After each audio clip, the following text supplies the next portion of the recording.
আসসালামু আলাইকুম ভিউয়ার্স, কেমন আছেন সবাই? আশা করি ভালো আছেন। ভালো আছেন আলহামদুলিল্লাহ। আর এখন কিন্তু দিনের বেলা দেখুন বাইরে কি পরিমাণ রোদ। আর এই রোদের মধ্যে কিন্তু আমরা কিন্তু আমাদের যে ঘরে যে ইনকিউবেটর আছে, যেটা ছোট ইনকিউবেটর, এটা কিন্তু এখন কিন্তু খুইলা রাখছি। খুইলা রাখার কারণ হইতেছে এটা যে আজকে না, শুধু গত কয়েকদিন যাবত এত বেশি গরম। দেখুন এখন কিন্তু ঢাকনাটা কিন্তু খোলা, মানে তারপরেও দেখুন কত ডিগ্রি, 39 ডিগ্রি সেলসিয়াস তাপমাত্রা এটার ভিতরে, যেটা অনেক বেশি তাপমাত্রা এই ডিমের জন্য। তো কিচ্ছু করার নাই যে দিনের বেলা এত বেশি গরম যে আমি শুধুমাত্র ঘরের ভিতরে আসলাম। আর আমার যদি স্কিনটা যদি একটু চেক করেন যে ঘাম বের হইতেছে।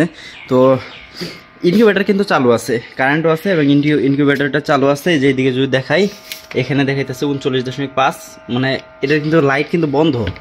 দেখুন যে লাইট কিন্তু বন্ধ, তারপরেও এখানে তাপমাত্রা দেখাইতেছে 38.9 39 ডিগ্রি সেলসিয়াস বা এরকম দেখাইতেছে।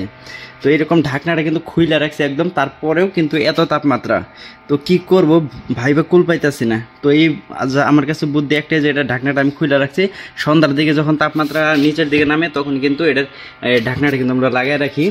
ইনকিউবেটরটা চালায় রাখার মূল কারণ হইতেছে এটা, মানে যদি না চালায় রাখি তারপরেও কিন্তু চলবে, চালায় রাখতেছি এই কারণে এই যে ডিমের যে মুভমেন্ট আছে এখন কিন্তু ওই যে উপরের দিকে গেছে দেখছেন, মানে ওই দিকে ডাল হয়ে গেছে।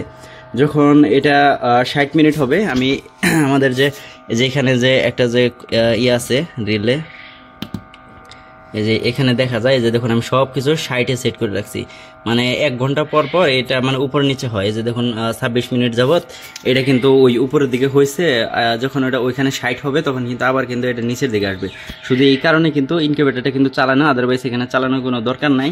আর এখানে ফ্যানগুলো চালাই রাখছি, ওই যে ওইদিকে 2টা ফ্যান আছে।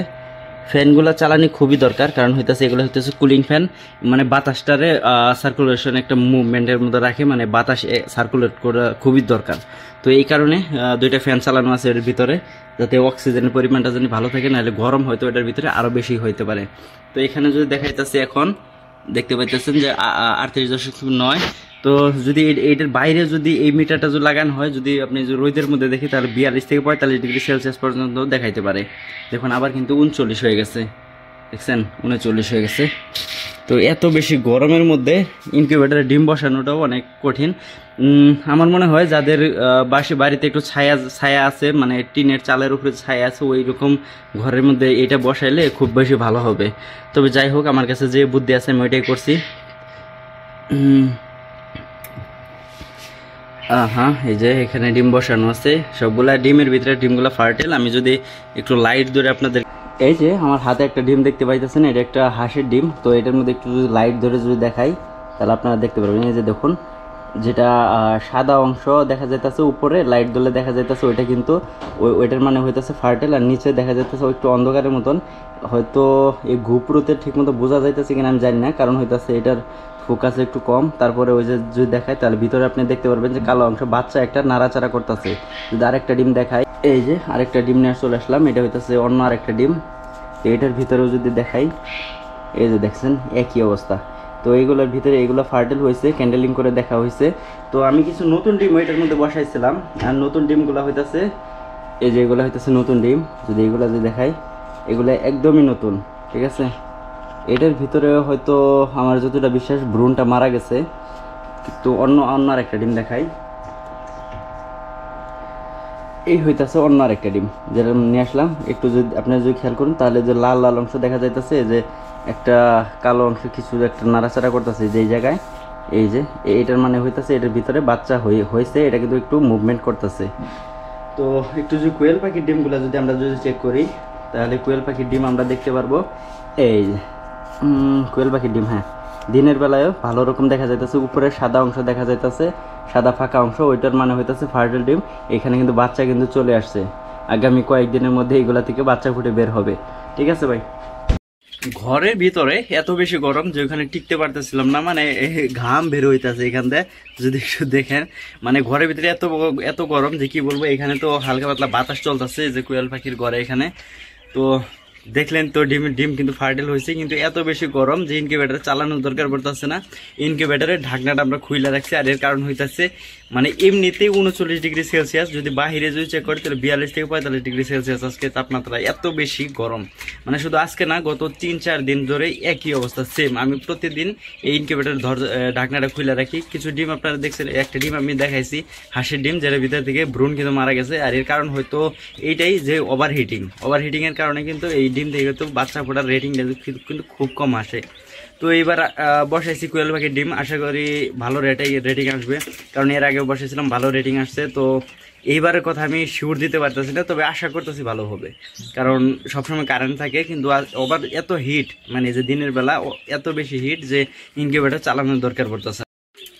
বলতেছিলাম হিটের কথা। আর এইদিকে যদি একটু কোয়েল পাখিদেরকে দেখেন, কোয়েল পাখিদেরও কিন্তু অনেক বেশি গরম লাগতেছে। ওরা এইদিকে কিন্তু ঠান্ডা বাতাস আসতেছে, ও চালের উপরে কিন্তু রোদ নাই, মানে একটু ছায়া সিস্টেম আছে। আর তারপরেও দেখুন কোয়েল পাখিদের কি একটা অবস্থা, ওরা কিন্তু কিভাবে হা করে নিঃশ্বাস নিতেছে।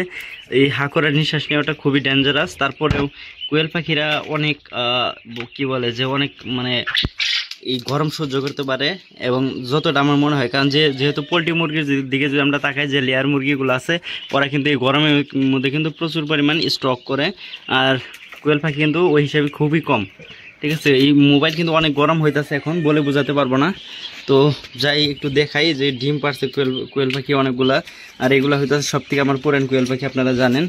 আর এইগুলার মধ্যে পুরাপুরি রোদ লাগতেছে, প্রতিদিন দুপুরবেলা এখানে ডিম দেয়। হ্যাঁ, আমি ভাবছিলাম এটা মারা গেছে, তো মারা যায় নাই, একটা ডিম দিচ্ছে আজকে। তো এটা ঢাকনাটা লাগায় রাখি, না হলে বের হয়ে যাবে। গরমের কারণে কিন্তু কোয়েল পাখি কিন্তু ডিম কিন্তু কম দেয়, এই বিষয়ে আপনাদের কিন্তু জানা থাকতে হবে। গতকাল রাতে হালকা বৃষ্টি হয়েছে, ঝড় বৃষ্টি হয়েছে, আর এই কারণে কিন্তু এটার ভিতরে পানি এসে লিটারগুলো জমে গেছে। আর জমার কারণে এখান থেকে বৃষ্টি একটা দুর্গন্ধ সরাইতেছে। আমাদেরকে এখান থেকে লিটারগুলো সরাতে হবে, না হলে হয়তো এই কোয়েল পাখিরা খাওয়া দাওয়াটা একটু কমাই দেবে। আর খাওয়া দাওয়া কমাইলে কিন্তু ডিমও কিন্তু কম পারে। দেখুন এই যেদিকে ডিম পায়রা রাখছে, লিটারগুলো একদমই জমে গেছে গত রাতে। ওই উপর থেকে বৃষ্টির যে পানি পড়ে, ওই পানির কারণেই হয়ে যায়। তো আমি যতটা একটু খেয়াল করতেছি, এখানে কিছু কিছু পাখি আছে, ওরা কিন্তু পাতলা পায়খানা করতেছে, একটু স্যালাইনগুলো খাওয়াই দিতে হবে। আপনাদের পাখি যদি পাতলা পায়খানা করে, মানে একটু পানি পায়খানা করে বা অন্য কালার পায়খানা করে, তাহলে অবশ্যই কিন্তু স্যালাইন খাওয়াই দিতে হবে। ঠিক আছে, তাহলে কিন্তু পানি স্বল্পতার যে একটা যে সমস্যা, এটা কিন্তু দূর হবে। ঠিক আছে, তো খাবার এবং পানি অবশ্যই রাখতে হবে কোয়েল পাখির জন্য সব সময়। তো বাড়িতে থেকে এই কাজটা আমার বাড়ির মানুষই করে, আমাকে এই কাজ করতে হয় না। আর আমার খরগোশরা একটু মাত্র এখানে গর্ত করে শেষ দিছে, মানে এইটুকু গর্ত খুঁড়ছে, যে আপনি দেখাইছিলাম গত কালকে, আর আজকে একটু একটু খুঁড়ছে। তো এই পর্যন্ত খুঁড়ছে, খুব একটা গর্ত করে নাই।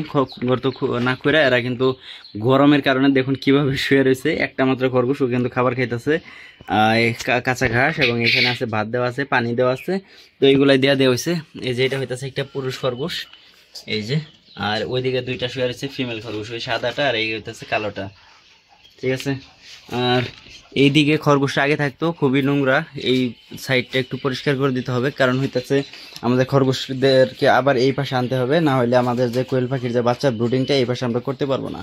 তো কোয়েল পাখির বাচ্চার ব্রুডিং করার জন্য এইগুলারে ওই পাশে সরাইতে হবে। কিন্তু কি করব দেখেন, এই খরগোশরা এই দিক দিয়ে পর্যন্ত জাল কাইটে এখান থেকে কিন্তু বের হয়ে আসে। তো কোনো একটা উপায় পাইতেছি না যে ওই পাশে আটকানোর জন্য, সবসময় এই পাশে চলে আসে। তো ওদের জন্য এখানে একটা ঘর বানাইতে চাইছিলাম, কিন্তু ঘরটাও কিন্তু কমপ্লিট হয় নাই। তো আপনারা অনেকেই কমেন্ট করেন, ঠিক আছে, কমেন্টের মধ্যে আমার কিছু সাজেশন করেন, আমি সেগুলো মানার চেষ্টা করি। তো আপনাদেরও কিছু জানার থাকলে অবশ্যই আমার কাছে কমেন্ট করবেন। যেটা আমি জানি না সেটা তো আপনারা তো কমেন্ট করুনই, যেটা আমার ভুল হয়। ঠিক আছে, তো ওইগুলো মাইনা চলার চেষ্টা করি। তো আপনাদের যদি কোনো কিছু জানার থাকে তাহলে অবশ্যই কমেন্ট করবেন। আর আজকের ভিডিওটা এই পর্যন্তই। ভালো থাকবেন, সুস্থ থাকবেন, টাটা বাই বাই, আল্লাহ হাফেজ। দেখা হবে নেক্সট ভিডিও থেকে। থ্যাংক ইউ সো মাচ, আল্লাহ হাফেজ।